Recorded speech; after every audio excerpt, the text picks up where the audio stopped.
And now on behalf of the EFD Group, Mr. Farage.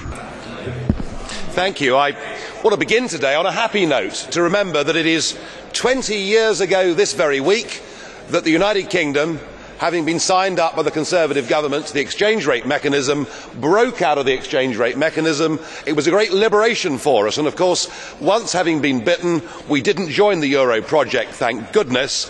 Sadly, the same is not true for much of the rest of Europe.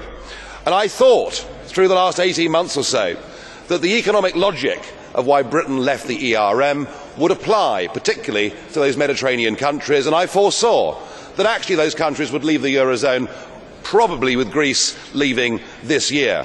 But I now have to accept that I've been wrong about that, because I had totally underestimated the complete fanaticism, Mr. Barroso, of you, your College of Commissioners and the European Central Bank. You've come out fighting on all fronts. Today you announced there's going to be a banking union, yet more centralised control, yet more regulation. You make it clear that whilst you think the nation state should continue to exist, it mustn't have any democratic powers.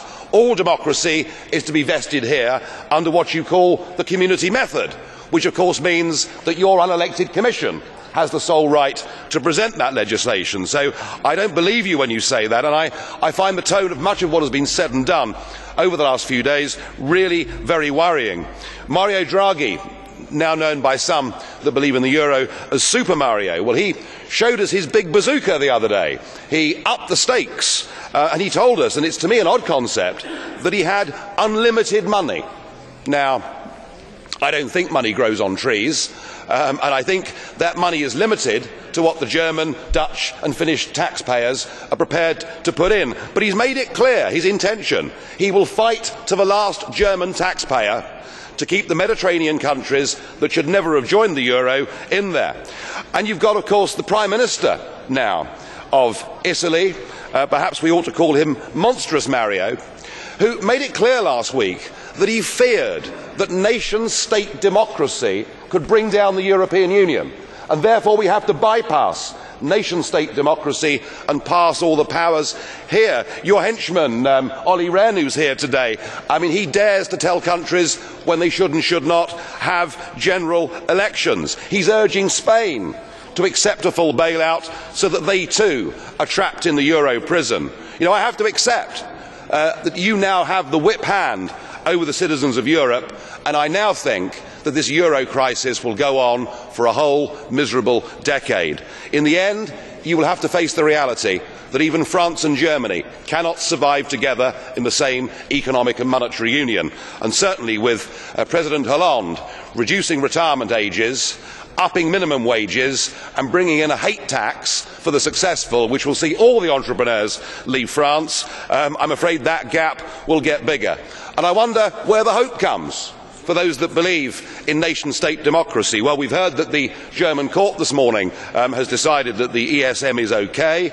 Maybe the Finns will say they've had enough. Maybe the Germans, as a country, will say we no longer are going to go on feeling ashamed and guilty of what our grandparents' generation did, and will start to stand up for our own economic interest. I don't know, but I suspect that the best hope we've got actually comes from the United Kingdom, where now the demand for a referendum is stronger than it's ever been, where a Conservative Prime Minister is in very deep trouble.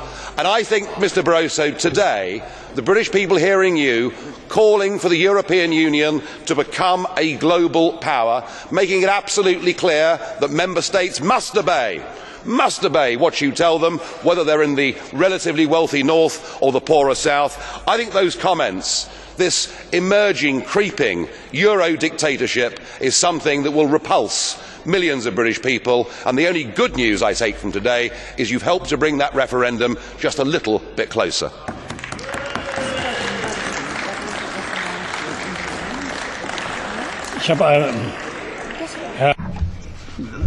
Mr. Farage, I have a question for you.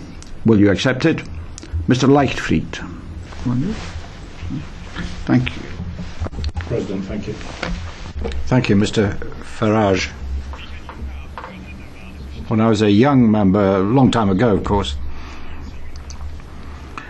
Some people learnt then to listen, but it's getting a bit boring. For the last decade, you've been telling us how awful, how monstrous everything is here, and there's going to be doom tomorrow. The disasters are going to come to us from all sides. And what's happening? I'm not afraid of tomorrow morning.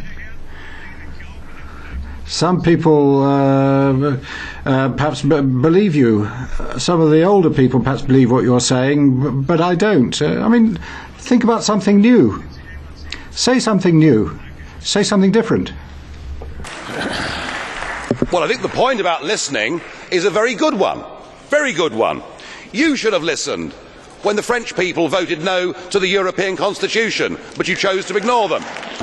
You should have listened when the Dutch, by a massive majority of 2-1, said no to the Constitution, but you didn't. You rebranded it as the Lisbon Treaty without conceding a single power. You bulldozed it through, and here this morning we hear talk of a new treaty and a new constitution. And when Little Ireland not once but twice dares to vote no in a referendum on European integration, you don't listen, you bully them and make them vote again. You're the one, sir, who's not listening. Das Wort hat jetzt Frau. Thank you.